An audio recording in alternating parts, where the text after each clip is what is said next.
Чүйдөгү президенттин өкүлү. Мен сизге суроо. Мен сизге былтыр канча убакыт болду баягы элдин проблемаларын чечип бергиле деген. Кызыл китебин чечип бергиле. Новостройкаларын деген жаңы конуштар. 21 ноябрь айынан бери. 1 жыл болоюн да? 1 жылдан өттү. 1 жылдан өттү. Мыйзам чыкканда ошондон бери акимсиз, туурабы? Эмне үчүн бүгүнкү күнгө чейин чечпей жүрөсүңөр? Не мешает этип атат силерге? Не тоскоолдук болду?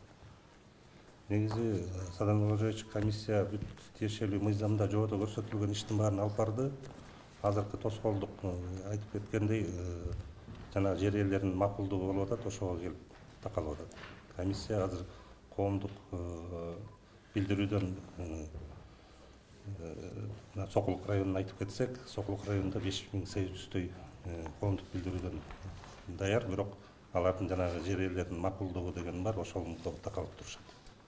Жок, положениеде сиздин айтымыңыз боюнча положениянын 27-пункту тоскоол болуп атат деп атасызбы?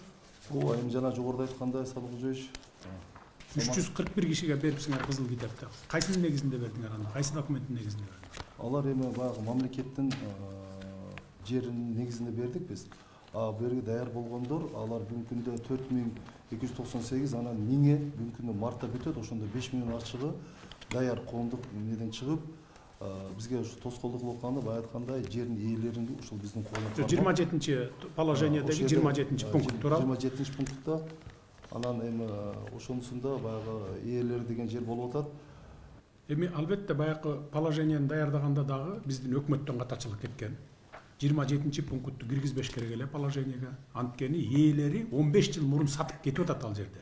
Туурабы же туура эмеспи? Туура. 15 жыл мурун сатып алып атабы, сатып кетип атат. Ооба. Анан 15 жылдан бери үй салып алып, баягылар жашап атат, азыркы элдер, туурабы? Эми ошону биз узаконить этип беришибиз керек эле да. Трансформация кылып, кызыл китебин берип, 1 жылдан ашты, силер 341 эле кишиге берипсиңер.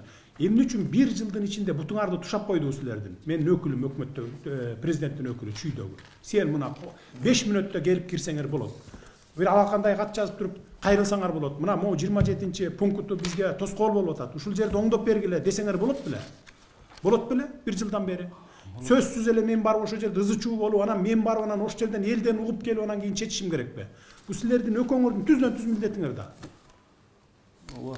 Же туура эмес айтам? Туура. Эмне кылып атасыңар 1 жылдан бери? Не кылдыңар мага? Эмне ушул жерге жетпей койдуңбу мага, урматтуу губернатор? Эмне тоскоолдук болду мага киргенге? Же мен кабыл албай атамбы? Же сизди акимди кабыл албай атамбы мен? Алыскы районунан келген акимдер, айыл өкмөттөргө чейин кабыл алып атамбы? Неге үчүн кирбейсиңер? Ушуну тоскоол болуп атат, өкмөт ушундай чыгарып берип коюптур, кичине тоскоолдук менен 1 пунктун деп. 1 күндө оңдоп берет элек го. 1 күндө өзгөртүп берип атабыз. Болот беле ушуну кылсаңар? Неге иштебейсиңер? Иштебей жүрөсүңөр? Биз өкмөттө иштеген аким, губернаторлор эмес, жөнөкөй специалисттерди кабыл алып атабыз го. Проблема менен келгенде, момундай проблема бар экен деп, бардыгы мына эшигибиз ачык кайрылып атат. А силер 1 жылдан бери жүрөсүңөр, анан ызы чуу болгондон кийин анан барып туруп билишибиз керек да биз мындай. Кайрылбайсыңарбы? Алакандай кат жазып киргизип койгонго немеңер жетпейби? Мына ушинтип комиссия чечпей атса, комиссия чечпей атат деп кайрылбайсыңарбы? Кат жазып койдум беле, анан болду, анан жообу келгенче күтөйүн деп эле чалкалап кабинетте стол кучакта отура бересиңерби? Иштеш керек да, иштеш керек. Ошо кагаз жиберип койсоң, кагазга бут жасап алып чуркашың керек аркасынан. Толтура специалисттериңер жүрөт, замдарыңар бар, бирөөнү бекитип берип койбойсуңарбы? Мына кара, ушуну аягына чыгарып тез арада бүтүргүлө мынакей деп. Тез-тез ишти тез-тез жылдыралы деп турупчу. Анан шылтап анан акча маселеси болуп атат. Акчаларын алар 15 жыл мурун алган экен да бүт баары тең.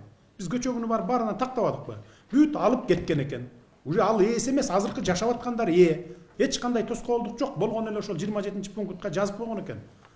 Ээлеринин макулдугу менен деп. А ээлери азыркы бүгүнкү жашап аткан адамдар да. Ооба. Эмне ооба болсо анан 1 жылдан бери чечпейсиңер? Мен 3 ай срок бербедим белем ошондо. 3 айдын ичинде, эң көп болсо 6 айдын ичинде чечип бергиле деп. 6 ай эмес 1 жылдан ашып кетти. Анан ызы чуу болгондо барып туруп, анан 300 кишиге бердик деп мактанасыңар. 1 жылдан бери.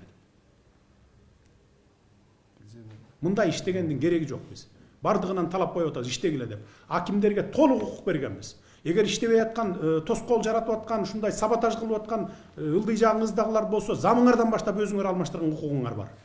Сунуш бересиңер, райондун жетекчилеринен толук өзүң алмаштырасың. Туурабы же туура эмеспи?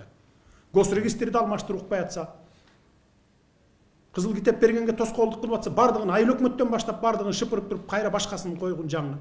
Бул сенин укугуң толук. Мурдагыдай депутаттар шайлайт деп отурбайсың. Эмне үчүн бердик ал укукту? Оперативдүү түрдө ушундай маселелерди чечип тургула. Элдин баарын Бишкекке келбесин, ошо райондон чечилсин деп силерге укук бердик да кимдерге? Толук укугуң бар мынакей азыр. Же туура эмес айтамбы? А укугуңарды жеке кызыкчылыкка пайдалансаңар, тим эле балекеттей пайдаланасыңар. Анан элдин, мамлекеттин иши келгенде эле анан тормозить этип жылдырбай эле анан артка тарта бересиңер. Кантип болсун ушундай иш кызмат кылган? Сөзсүз түрдө ызы чуу, анан кийин барып туруп ошол жерден анан президент барыш керекпи? Чечкиле да жергиликтүү бийлик, чечкиле да аким, айыл өкмөт, ага да укук берилген толугу менен. Президенттин өкүлү караш керек, куратор болуш керек, баарын координировать этип турушуңуз керек. Өзүңүз жетип барып карап турушуңуз керек. Проблема бүтүп, иш бүтпөй атса, тапшырмаларды берип, планды коюп алып, мына сен мону монча күндө бүтүргүн, сен муну 1 айда бүтүр, сен муну 3 айда бүтүр деп туруп карап турбайсыңар буларды. Эми сиз жардамыңыз менен бүтүрүп атабыз, эми калган деле бүтүрөбүз. Акылбек Сөмүш дагы бизге тапшырма кайра Бүтүрбөй эле болду, бошсуңар өкмөттөн. Кызматтан бошойсуңар, ажыңар жазып берили азыр.